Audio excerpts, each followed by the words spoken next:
last thing we want to talk about is, and this is probably more familiar, is it's called hedonic adaptation, which is the base of the hedonic treadmill. It's that your emotional set is set with a thermostat. So if you have really good events or really bad events, they feel really good or really bad for a while, weeks or months, and eventually it resets.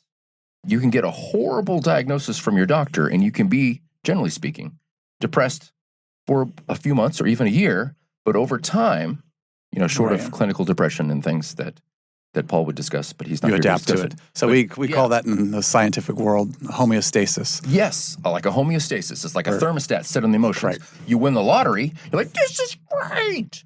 And then, the next week, yeah, it's all right. And the week after that, yeah, it's okay. And, you go to a new restaurant and you find this great, like this, I've never had this dish before, this is great. And then you go back the next day. It's like, well, I mean, it's not as good as it was yesterday, but it's still pretty good. And then you go back the next day and the next day. And after a month, it's like, I don't know. Yeah, so it goes both. It could be both a positive and negative thing, though. Yeah. If you've had a traumatic experience, you can learn to live with new circumstances, adapt to those. Yeah, and I think that's why it's a survival value. Because if something horrible happens, if we were just to sit there in a pool of depression and stop eating or something, then we would die, and then our brain would fail as a survival mechanism. Right. And if something amazing happened, and we just also stayed on the couch and just celebrated our victory and never looked for the next success, also we'd stagnate and die, and the brain would fail in its mission to keep us alive.